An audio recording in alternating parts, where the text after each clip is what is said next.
live in a vast sea of energy. Everything, every atom, every subatomic particle is in constant motion, spinning eternally. Even in the cold, dark, absolute vacuum of empty space, there exists what new physics is calling the quantum vacuum flux.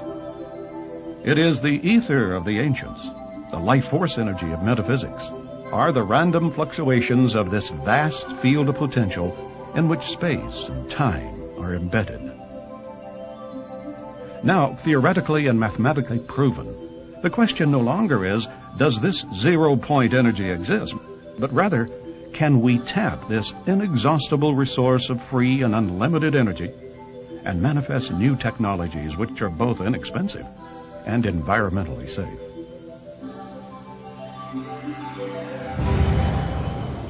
One thing is certain. If we continue on the course of rapidly burning fossil fuels and relying on nuclear fission, the future of our civilization is in grave jeopardy. We're at a critical juncture where the ravages of industrial pollution and radioactive waste have exceeded the carrying capacity of Mother Earth. Our finite reserves of oil and gas will be completely exhausted by the year 2025 at the present rate of consumption. Large corporate and governmental self-interest ignore this pending crisis and resist change to the status quo. The question must be asked, is this the kind of world we want to pass down to future generations? Emerging on the frontiers of science, a pioneering breed of theoretical physicists and inspired inventors are challenging the way we think about harnessing the unseen forces of nature. Despite ridicule, lack of funding, and outright suppression, they are confronting an outmoded classical worldview and ushering in a monumental scientific revolution. In this program, you will witness the groundbreaking work of tireless inventors and visionary scientists who may hold the keys to true energy independence for every person on Earth, from Nikola Tesla to the reality of cold fusion and beyond. Join us as we present Free Energy, the race to 0 point.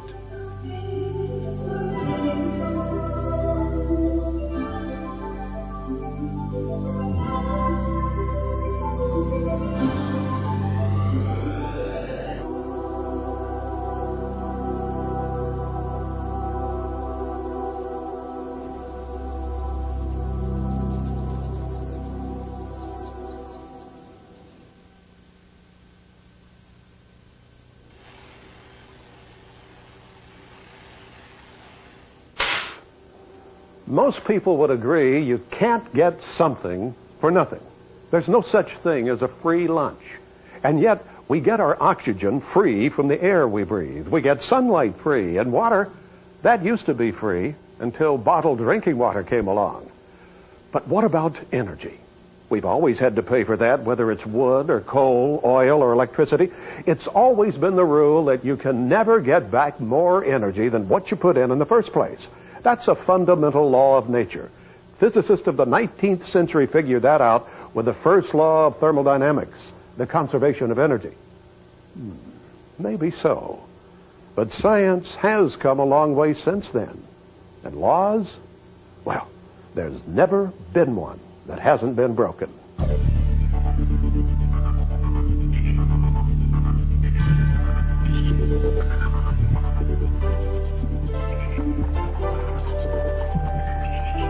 At the turn of the last century, Nikola Tesla, the great inventor who gave us alternating current and the Tesla coil, stated, "Electric power is everywhere present in unlimited quantities. It can drive the world's machinery without the need of coal, oil, gas, or any other fuel. This new power for the driving of the world's machinery will be derived from the energy which operates the universe, the cosmic energy."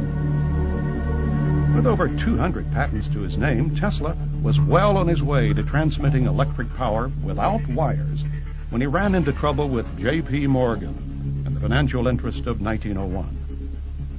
His ambitious Wardenclyffe project to magnify and transmit power to ships at sea and eventually to provide free electricity for the whole world was scuttled by Morgan, leaving Tesla penniless and disillusioned.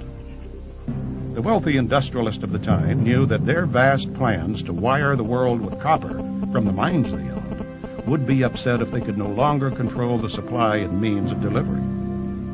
Tesla's beliefs about developing technology in harmony with nature conflicted with the prevailing American attitude at the time that mankind was put on Earth to subdue and dominate nature. Little by little, Tesla was denounced as a crackpot and deleted from the historical record. At the time of his death in 1943, Tesla's truckloads of scientific papers were seized by U.S. government agencies. Who knows what ideas and remarkable devices our world could have inherited if only his genius was recognized. When J.P. Morgan prohibited Tesla from broadcasting electric power overseas with Wardenclyffe Tower, he said, "I can't put a meter on it, therefore I won't finance it."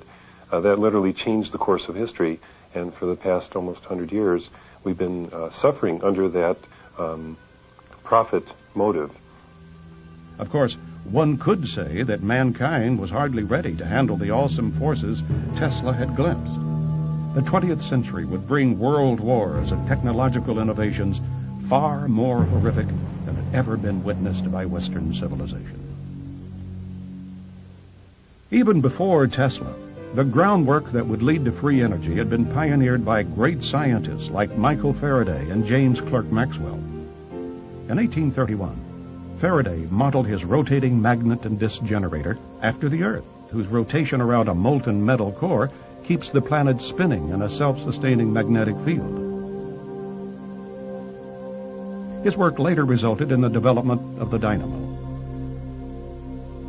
Also called a homopolar or unipolar generator, the Faraday generator provides the basis for much of what is being done today in the electromagnetic approach to free energy, such as with Bruce De Palma's IN machine and Paramahamsa Tiwari's space power generator.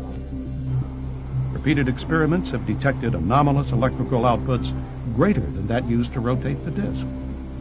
But friction and voltage limitations have hampered efficiency and therefore widespread acceptance. James Clerk Maxwell, best known for his Maxwell's equations, is reputed to have set things straight with his theories of electrical properties in a way that eliminates zero-point energy.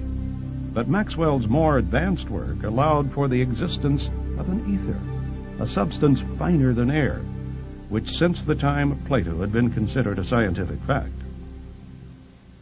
Well, the prevailing belief of the time was that the vacuum was a thin material fluid, the so-called material ether, which we know today is false. The ether is there, but it's not the observable material fluid.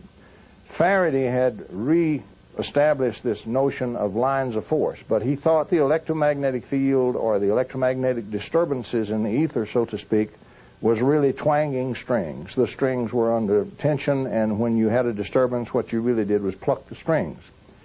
Now, Maxwell states very clearly that he set about to actually capture exactly what Faraday was doing in his lines of force in the theory, and that's what he did.